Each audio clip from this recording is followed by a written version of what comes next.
Bukhari wa Muslim. Hadis malam hari ini ngebahas tentang kebijakan seorang dalam menjadi imam sholat. Kita mudah-mudahan dapat keberkahan dari hadis ini dan dapat ilmu yang bermanfaat. Ya. Hadis ini perintah dari Rasulullah SAW kepada orang yang pengen jadi imam, entah di rumahnya ataupun di musolahnya atau di masjid kampungnya. Pokoknya ketika dia menjadi imam, ini hadis untuk mereka. Dan hadis ini diriwayatkan dari Abu Hurairah atau Abdurrahman bin Sahar, nama aslinya. Ya, Anda nggak bahas lagi tentang Abu Hurairah karena sudah pernah kita bahas siapa Abu Hurairah. Ya, udah pernah kita bahas Abu Hurairah. Langsung aja kita kepada hadisnya, perintah dari Rasulullah SAW. Idza amma ahadukum nas. Kalimatnya idza amma. Apa maksudnya idza amma? Ketika kalian dijadikan imam, kata Nabi, ketika kalian dipilih sebagai imam atau kalian menjadi imam, hendaknya meringankan. Hadisnya seperti ini. Menjadi imam ini terbagi menjadi 3. Yang pertama, menjadi imam karena diri sendiri. Jadi dia merasa dia jadi imam, ya udah dia maju. Jadi imam diri sendiri. Yang kedua, imam karena disuruh. Lagi sholat di masjid, lagi sholat berjamaah, imamnya disuruh. Akhirnya antum disuruh jadi imam. Itu namanya imam karena disuruh. Yang ketiga, imam yang tiba-tiba menjadi imam. Contoh, antum sholat sendiri, lalu ditepuk, maka antum berubah menjadi imam. Jadi imam ini ada 3. Entah dia memang jadi imam sholat, contohnya imam-imam masjid rawatib 5 waktu, dia memang sudah dia imamnya. Atau yang ditunjuk suruh maju, atau yang memang dia imam dadakan. Kalau bahasa kita, imam yang seketika berubah menjadi imam. Nah, hadis ini untuk ketiga imam ini. Mau dia disuruh, mau dia imam dadakan, mau dia imam yang tiba-tiba jadi imam, Nabi perintahkan ketika kalian jadi imam sholat, maka ringankanlah sholat kalian. Ya, karena meringankan sholat berjamaah untuk seorang imam hukumnya sunnah. Anda ulangin lagi, meringankan sholat berjamaah untuk seorang imam hukumnya sunnah. Karena diperintahkan oleh Rasulullah SAW. Bahkan sebagian ulama mengatakan wajib. Ketika kalian menjadi imam sholat, maka ringankan. Bahkan sebagian ulama mengatakan wajib diringankan. Kenapa? Ya itu dia ilahnya. Sebabnya takut ada orang sakit, takut ada orang tua, takut ada orang lanjut usia, takut ada orang yang memang anak kecil. Makanya Nabi suruh ringankan. Kenapa Rasulullah nyuruh meringankan? Karena Rasulullah adalah makhluk yang paling peka. Assalamualaikum warahmatullahi wabarakatuh. Kenapa Rasulullah menyuruh meringankan sholat? Karena Rasulullah SAW adalah makhluk, seorang nabi yang paling peka, paling tahu bagaimana kondisi umatnya sebelum itu terjadi. Itu Rasulullah SAW.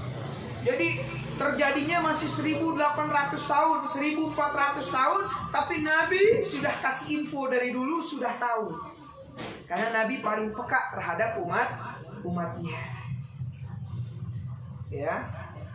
Contoh, ada orang ketika antum sholat di musola, antum ditunjuk jadi imam. Maka di dalam musola tersebut mungkin ada sogir. Di hadis disebut sogir, kata Nabi. Sogir apa? Anak kecil.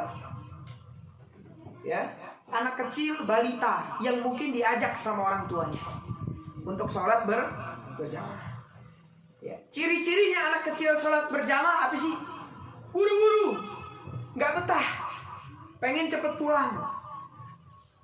Terus ketika itu Nabi juga bilang, hati-hati, mungkin di belakang kalian ada juga kabiro. Siapa kabiro tersebut? Orang yang udah tua, sudah rentah, sudah lansia, yang mungkin masih memaksakan dirinya untuk sholat di masjid supaya bisa diri, supaya bisa sholat, akhirnya jadi makmum kalian. Kata Nabi, kalian nggak tahu kan? Kata Nabi, makanya ringankan sholatnya. Atau mungkin di belakang kalian ada dhaif. Dhaifah. Siapa dhaif ini? Orang yang lemah. Siapa orang yang lemah? Contoh, ya, dia nggak mungkin untuk sholat berjamaah, tapi dia paksakan. Misalnya contoh, orang yang sudah sangat tua, ya, sudah tidak mampu untuk berjalan, tapi masih dibopong untuk datang ke masjid. Cuman pengen apa? Pengen dapat pahala berjamaah. Maka dia termasuk orang yang lemah. Dan mungkin itu ada di makmum kita ketika kita jadi imam. Yang berikutnya adalah orang yang sakit, ya, yang merasakan sakit, atau dia memaksakan diri untuk mendapatkan pahala jamaah walaupun dalam keadaan sakit. Mungkin ada di belakang kita. Karena anak kasih tahu sama antum, orang kalau udah sakit, salat berjamaah apalagi berdiri, maka kita bisa pastikan udah tidak akan khusyuk. Betul. Antum sakit pinggang diri, imamnya baca Al-Baqarah, apa yang terjadi? Selesai udah, batalin antum pasti. Kenapa? Karena sakit, nahanin. Nabi paling tahu akan umatnya, ya. Makanya kita sebagai seorang imam, makanya kenapa Anda bahas pada malam hari ini hadis ini, supaya kita paham. Kalau antum nggak belajar, antum tidak akan tahu, ya. Kenapa? Supaya antum paham. Artinya kalau antum melihat ada orang dan lain-lain yang merasa jadi imam, dia sholat maghrib, bacanya surat-surat yang panjang, artinya dia tidak paham, ya, dia tidak mau belajar. Kalau orang yang belajar, dia pasti tahu kapan dia harus baca panjang, kapan dia harus baca pendek. Lalu Nabi bilang, fa idza sholli wahdahu, kalau ente sholat sendirian, kata Nabi, ya, sholli kaifa sya', kata Nabi, sholat dia terserah, mau bacaannya 2 Quran lagi sekaligus, gak masalah, kata Nabi, kalau sholat sendiri, asal jangan sholat jamaah. Betul? Paham sampai sini, ya? Jelas? Karena kenapa? Karena bicara ada imam, pasti ada yang disebut makmum. Walaupun 1 orang. Antum sholat berdua, disebutnya sholat apa? Jamaah. Gak ada orang sholat berdua dibilangnya sholat mufarrid atau sholat mufrad. Enggak. Yang namanya ada imam, ada makmum disebut jamaah. Dan hadis ini tetap berlaku kepada orang yang berjamaah, modelnya kayak gimana pun. Ya, sampai sini jelas.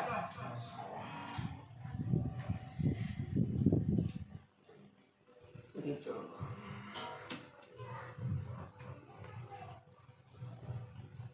Karena para ulama dalam usul fikih, para ulama mengatakan mengerjakan pekerjaan makruh di dalam sholat berjamaah dapat menghilangkan pahala sholat berjamaahnya.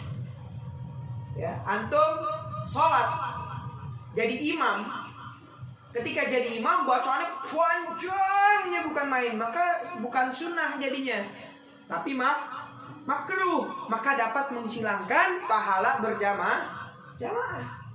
Itu jadi jangan bangga kalau sholat jadi imam terus bacaannya 1 Quran, wah, sampai cakep bener lisannya. A'udzu billahi minasyaitonir. Ya, sampai seperti itu bacaannya, terus bacanya apa? Suratnya langsung Alif Lam Mim. Wah, Al-Baqarah, Al-Imran 2 juz. Cabut imamnya, makmumnya, ya. Maka jangan jadi sunnah itu tidak menjadi sunnah lagi, akan menjadi makruh. Ya. Jamaah itu apa sih, Bib? Nah, kita mesti tahu apa sih jamaah itu, apa sih? Jamaah majelis. Bukan. Jamaah itu artinya marbut, ikatan. Itu yang disebut jamaah. Ada orang berjamaah, artinya dia marbut, irtibat baina salatil ma'mum bi salatil imam. Terkunci, terikat antara makmum dengan imam disebut jamaah. Jadi nggak ada orang sholat berjamaah tapi sholatnya sendiri. Ana bisa jamaah tapi sendirian. Namanya bukan berjamaah. Nah, kalau antum jadi imam, maka artinya antum mengikat makmum. Karena irtibat baina imam wal ma'mum, irtibat baina salatil ma'mum bi salatil imam. Ya, mengikat antara salat imam dan salat makmum dengan salat imam. Kalau antum jadi imam, artinya antum mengikat salat makmum. Ketika antum mengikat salat makmum, artinya salat makmum ada di tangan antum. Nggak mungkin antum baca Al-Imran, makmum, gua puluh aja dah, biar cepat selesai. Nggak bisa. Mau nggak mau makmum mengikut, harus ikutin. Kenapa? Karena dia bersambung dan terikat. Makanya udah tahu ngikat, pengertian dong, iya kan? Ini udah ngikat, udah dipasangkan, tapi egois. Nah, ini contoh, ya. Udah dijodohin, egois, ya kan? Harus pengertian, bijaksana, betul.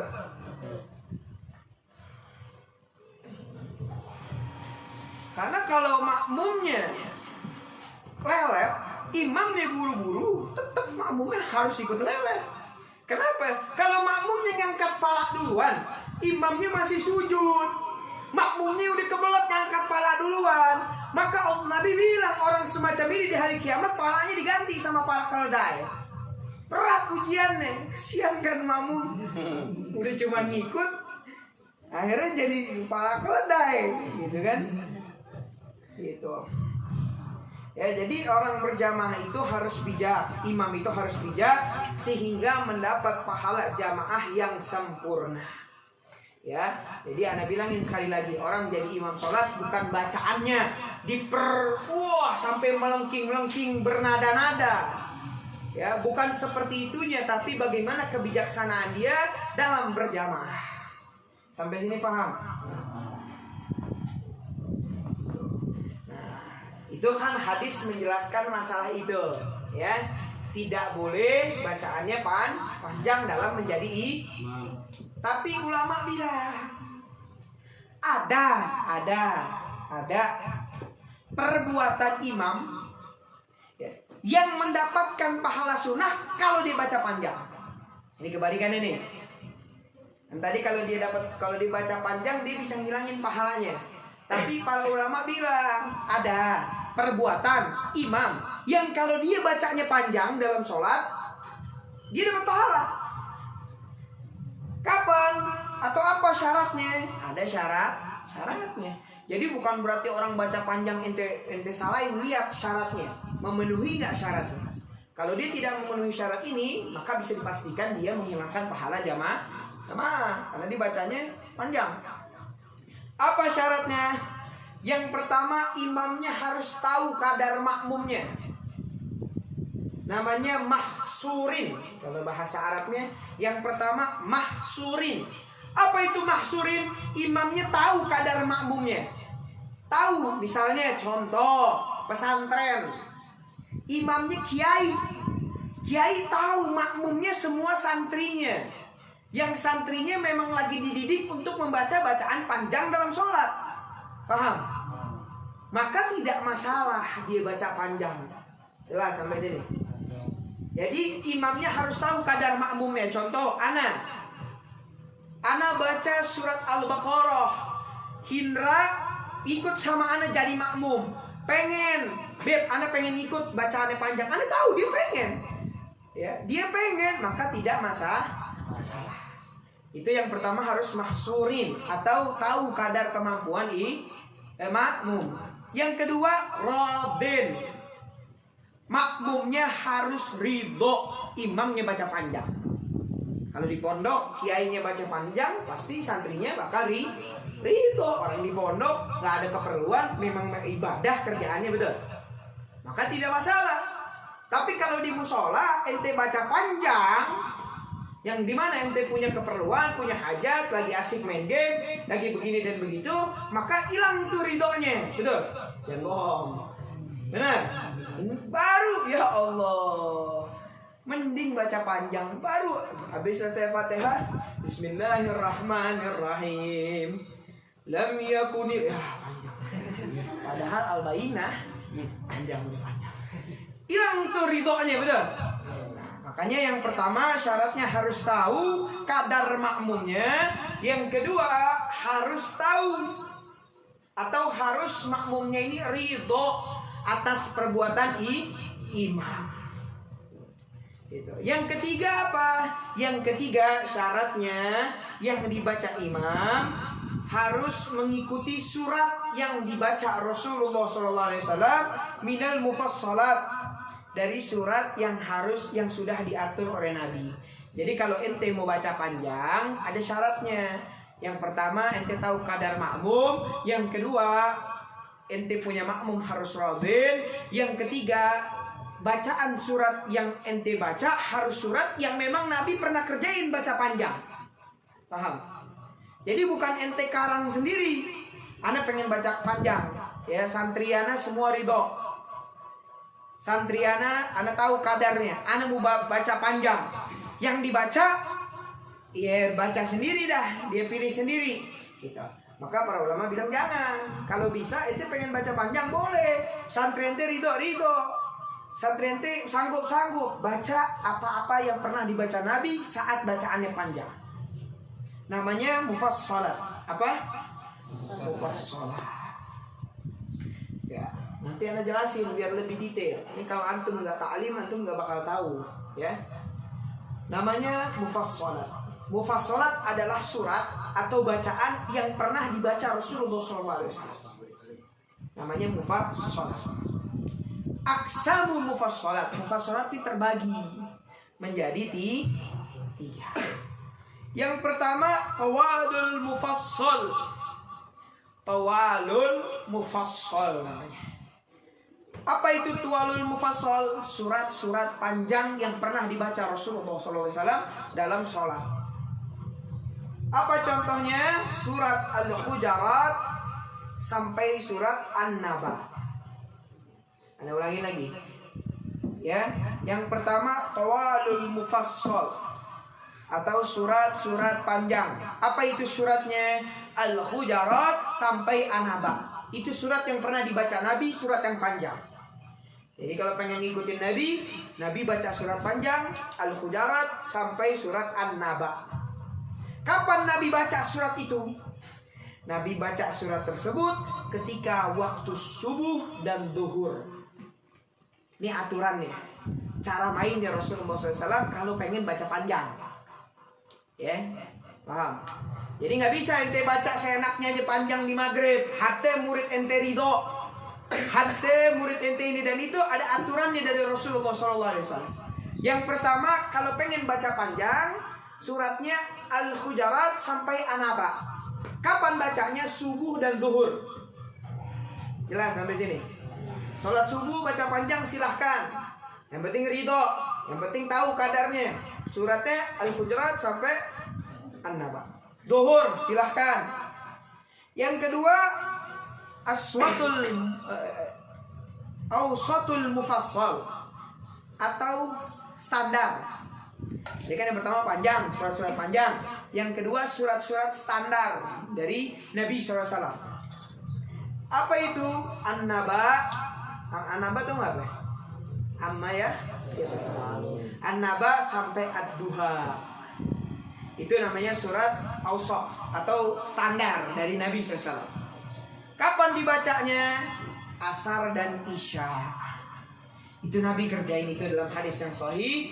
Kapan Nabi baca bacaan yang panjang? Ketika asar dan Isya Nabi baca panjang, baca surat yang standar, setengah-tengah, nggak panjang, nggak pendek juga.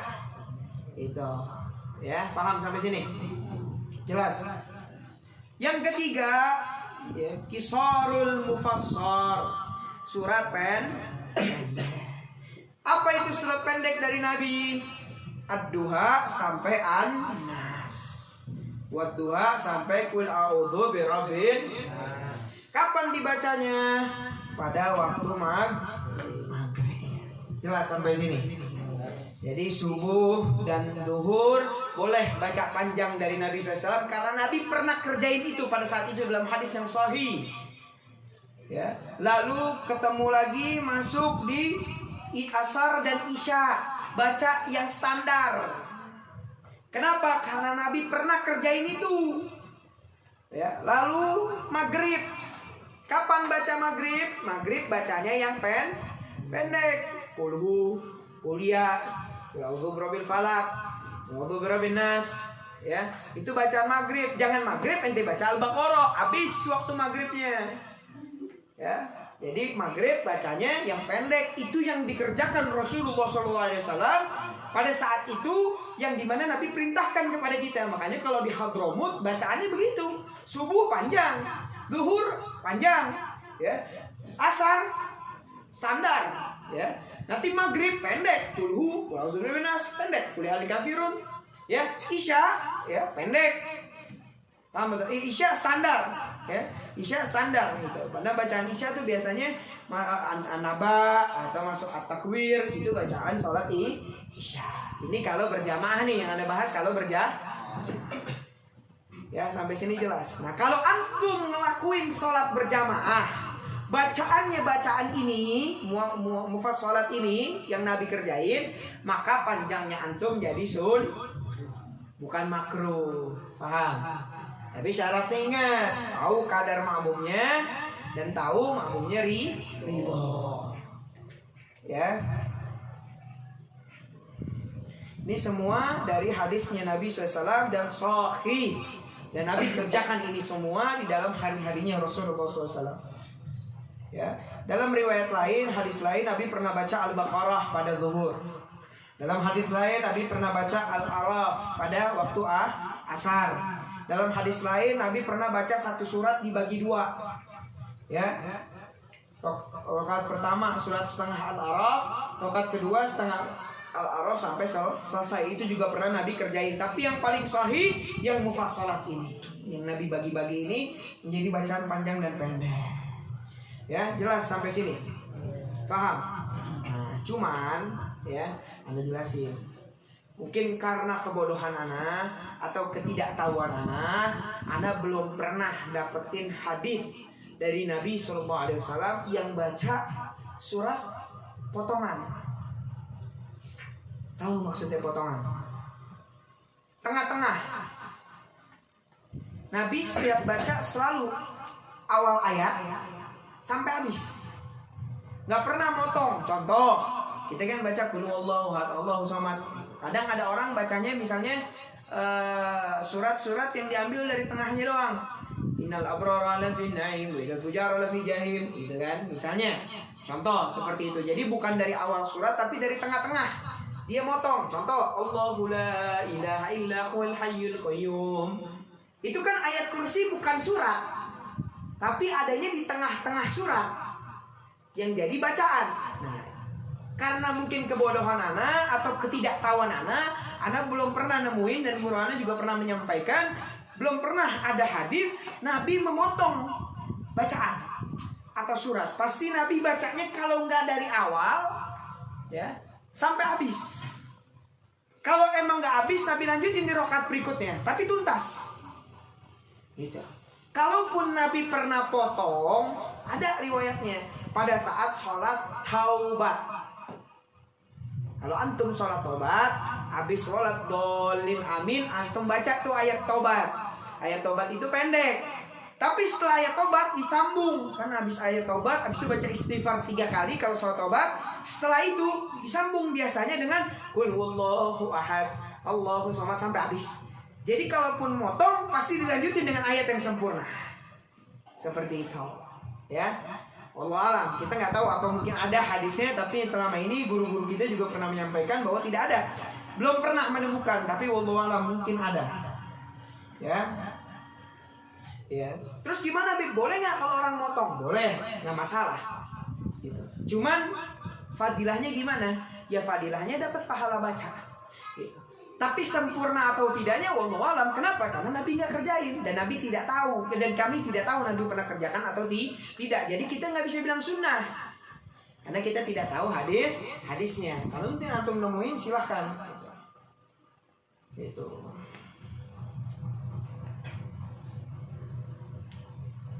Ya. Itu hal-hal yang dikerjakan Rasulullah SAW dalam menjadi imam sholat. Sampai sini jelas ya? Sampai sini paham ya mengenai imam. Ya, biar antum nanti kalau keluar jadi imam sholat paham, nggak bodoh dalam melaksanakan imam. Ya, ada hal-hal di luar umum yang Nabi kerjakan ketika sholat. Yang di luar umum nih. Kalau tadi kan umum, sholat rawatib, 5 waktu dan lain-lain. Ada hal-hal yang Nabi kerjakan di luar umum. Apa contohnya? Nabi kerjakan pada malam Jumat, ketika Nabi jadi imam sholat Isya, Nabi baca sholat Jum'ah dan sholat Munafikun. Jadi setiap Nabi sholat Isya di malam Jumat, pasti ketika Nabi sholat, Nabi baca sholat Jum'ah dan surat Munafikun. Itu dikerjakan oleh Rasulullah SAW. Bib, Anda mau ngerjain boleh nggak? Silahkan.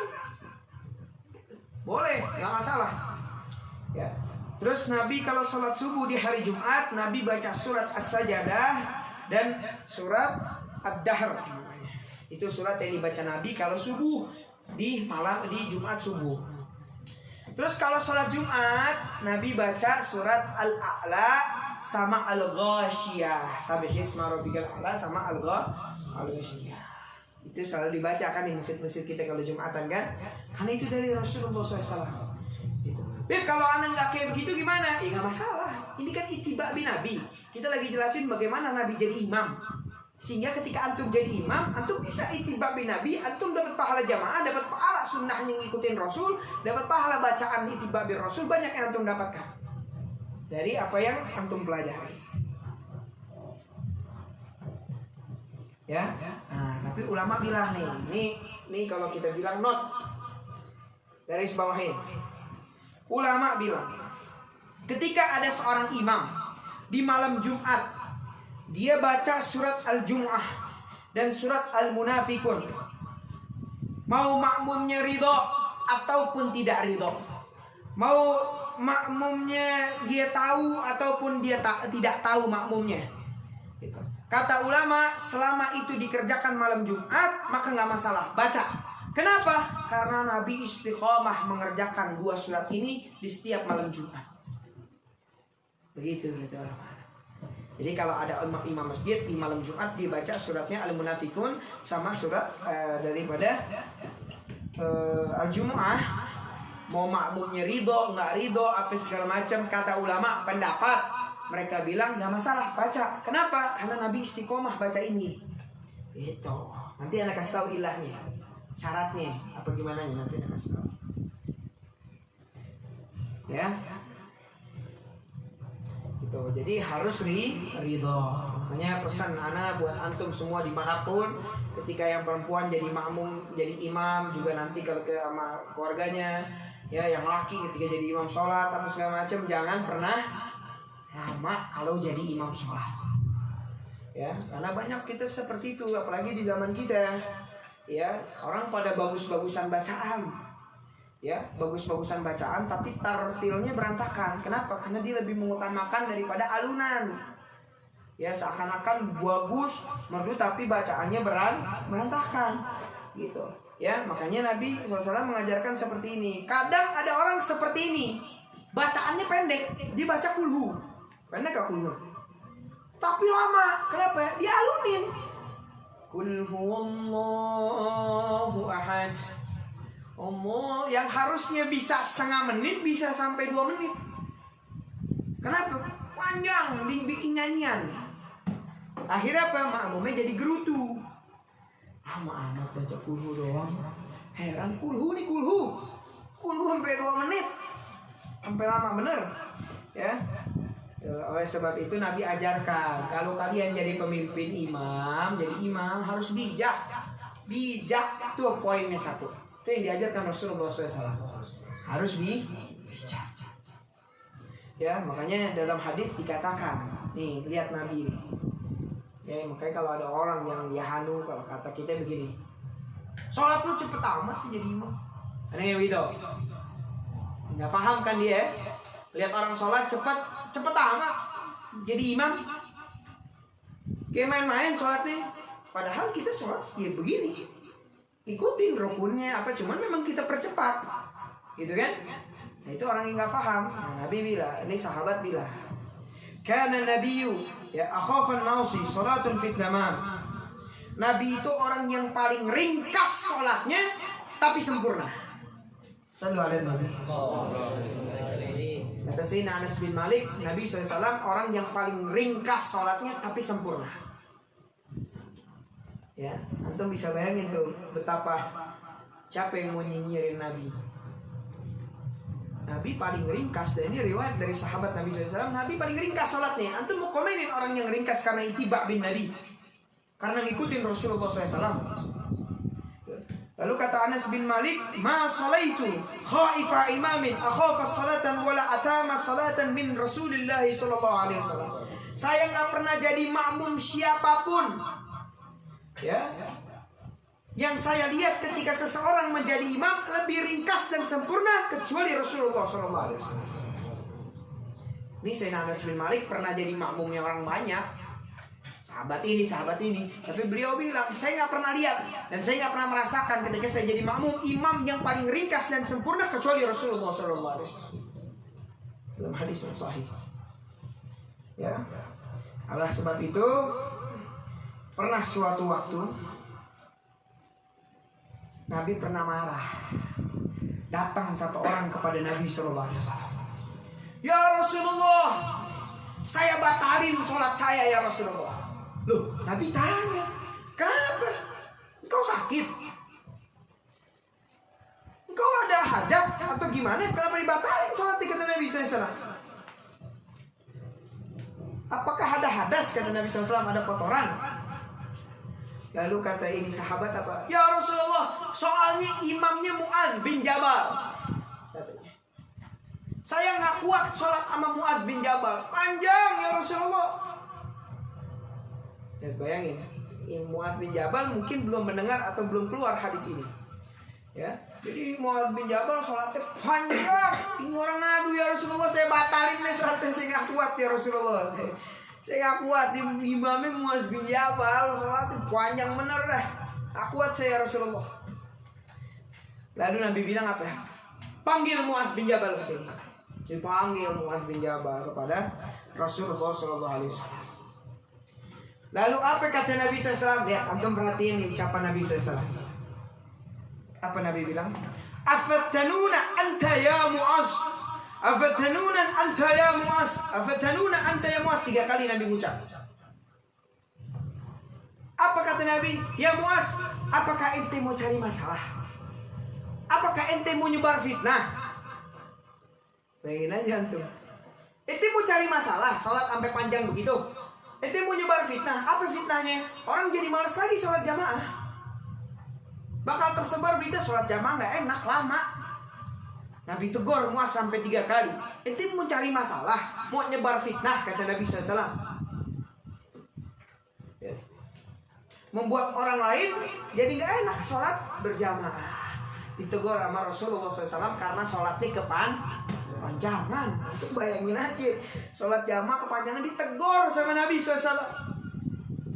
Jadi kalau zaman sekarang ada orang yang sok-sokan, ya, panjang ditegur sakit hati, lu nggak paham. Padahal dia yang tidak paham, tidak baca hadis. Ya, bahkan dalam riwayat yang sahih, lihat nih, perhatikan baik-baik. Nabi suatu waktu baca surat yang panjang. Nabi baca surat yang panjang. Ketika Nabi baca surat yang panjang, lalu Nabi dengar ada anak kecil nangis di belakang. Lalu Nabi hentikan langsung surat yang panjang tersebut. Lalu Nabi rubah dengan bacaan Qul huwallahu ahad. Untuk bayangin, misalnya Nabi lagi baca ayat kursi, Allahu la ilaha illa huwal hayyul qayyum. Tiba-tiba anak kecil nangis. Nabi langsung berhenti, Nabi rubah Bismillahirrahmanirrahim, Qul huwallahu ahad, Allahu samad. Nabi ruku, Nabi sujud, selesai salam, sahabat tanya, ya Rasulullah, kenapa dia ringkas sholatnya? Apa emang begini syariat? Kok jadi ekspres banget sholatnya? Kata sahabat. Apa jawaban Nabi SAW? Sami'tu tifla yunadi ummahu bibukaihi farahimtu tifla wa ummah. Nabi bilang, saya mendengar, kata Nabi SAW, ada anak kecil dipanggil ibunya. Lalu saya ingin memberikan keringanan buat ibunya dengan saya ringkas sholat saya, kata Nabi SAW. Itu bayangin aja, gara-gara anak kecil Nabi potong, Nabi ringkas sholatnya jadi lebih cepat. Jadi kalau antum lihat ada imam sholat di masjid, ya, di belakang anak kecil 10 orang nangis geriang tetap sholatnya dengan dia hanu khusyuknya. Selesai sholat takbir depan mukanya. Ya. Nabi aja diringkas kelasan Nabi. Ini masih ada orang imam di masjid, anak kecil udah nangis, orang tua udah aduh, dia kan kelamaan, dia masih maksain. Malah apa? Dibikin lebih khusyuk lagi.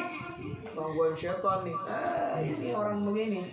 Ya, kurang tidur. Ya. Dalam riwayat lain, nah ini Anda jelasin kenapa hadis ini muncul. Kejadiannya sama juga. Pelakunya sama juga. Pelakunya. Jadi ada seorang Ansor. Dia ini kerjanya petani. Ini Ansor pulang dari sholat maghrib, ya, dia nggak langsung pulang ke rumahnya, dia nunggu isya. Begitu dia sholat isya, apa yang dilakukan? Dia sholat isya, imamnya si Mu'adz bin Jabal. Pada saat itu, ya, apa yang dibaca Mu'adz bin Jabal? Rokaat pertama Mu'adz baca Al-Baqarah disambung sama Al-Imran. Antum bayangin Al-Baqarah itu lebih dari 1 juz, disambung sampai Al-Imran. Bisa berapa juz tuh? Itu Mu'adz rokaat pertama begitu. Ya, wa kana ruku'uhu mithlu qiyamuhu. Udah gitu rukunya panjangnya sama kayak dia diri. Antum bisa bayangin panjangnya kayak apa itu? Akhirnya apa?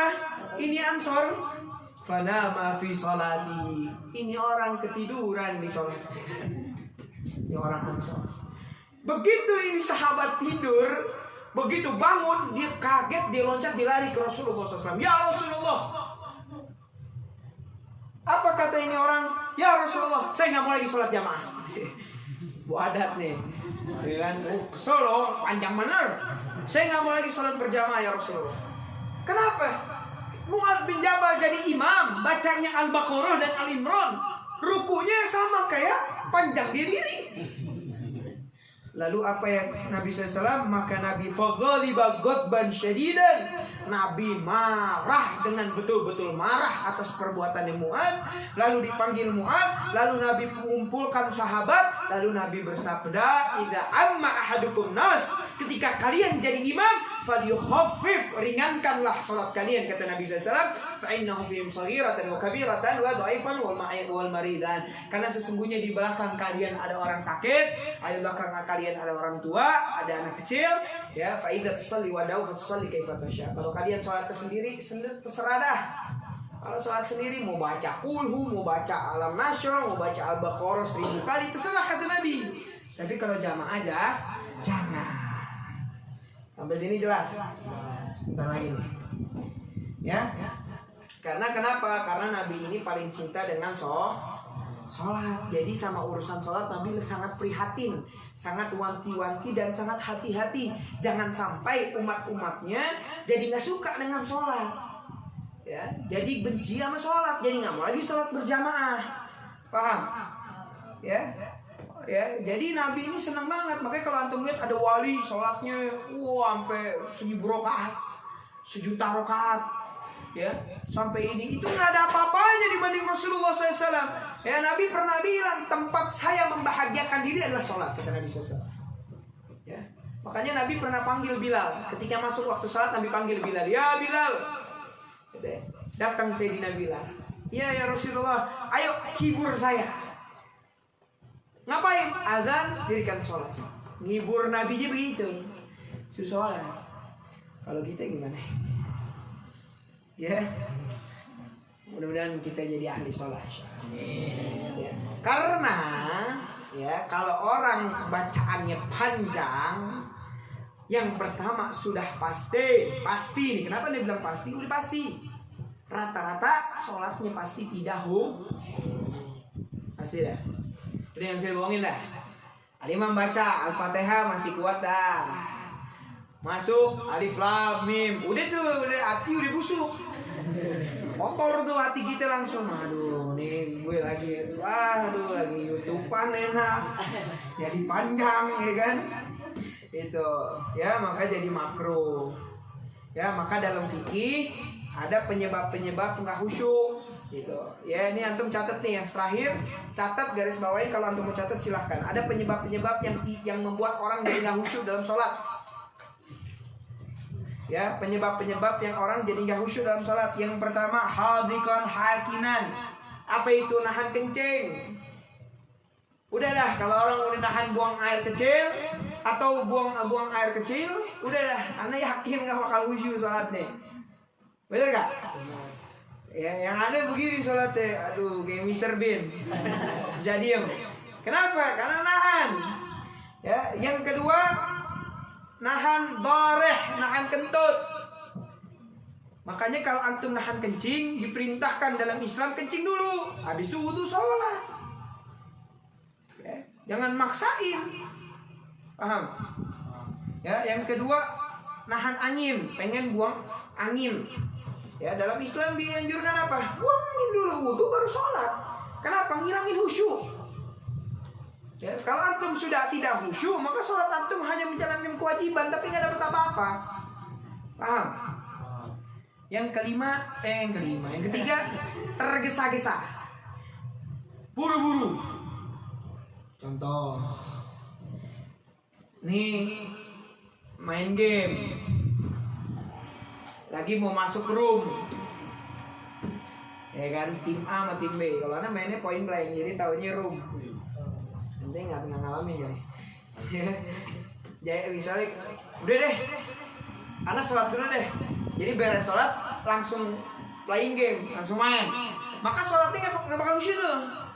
Kenapa? Otaknya udah kemana-mana. Kenapa? Jadi buru-buru. Apalagi udah bunyi, ting tong. Udah mulai nih. Udah mulai nih. Udah nggak bakal khusyuk sholatnya. Maka salah satu penyebab hilangnya khusyuk tergesa-gesa, pengen buru-buru. Ya, jalan kalau nggak sholat, ayo cepetan, ayo deh, abis ini kita jalan, gue tinggal loh. Udah nggak bakal khusyuk tuh sholatnya. Iya, betul. Ya, yang berikutnya kasratul harokah, banyak gerak, sholat. Gini, ada nggak begitu? Jujur, gini, saya diam. Ada nggak begitu? Ente hati-hati, syarat sah sholat itu istiqbal kiblat loh. Syarat sahnya sholat tuh menghadap kiblat. Bagian mana? Sodar, dada. Dada ini ketika orang sholat harus menghadap kiblat. Kalau ente begini, udah hilang syarat sahnya. Nah, kiblatnya bergeser. Kalau ente belajar fikih, syarat sah sholat, syurutus sahhatus sholat, syarat sahnya sholat istiqbal kiblat, menghadap kiblat. Yang mana yang menghadap kiblat? As-sodar, dada. Jadi kena orang begini, dadanya lurus sama kiblat. Kalau udah begini, mana kiblatnya? Itu kayak main Puma atau Puma, game yang nembak bola kan. Itu yang begitu kan. Ya, jadi kasratul harokah. Makanya kalau ente lihat ada di Saudi, misalnya di Saudi tuh di saf pertama tuh imam-imam di sono pada pakainya jubah, nggak bisa diem. Taruh begini lagi. Itu namanya menghilangkan khusyuk. Makanya di zaman Nabi SAW ada orang sholat mainin jenggot. Bisa diem, main jenggot. Ya, terus Nabi tegur, kata Nabi, ini orang, ya, kalau dia khusyuk, badannya diam, kata Nabi. Sayangnya badannya nggak diam, berarti dia nggak khusyuk dalam sholat. Sama kalau begitu, ya. Terus yang berikutnya apa? Pakai pakaian yang bergambar. Kalau di Hadramut kita pakai pakaian bergambar, suruh robek. Kenapa? Menghilangkan kekhusyuan. Contoh nih, ente di rest area lagi berhenti, sholat dong di mall.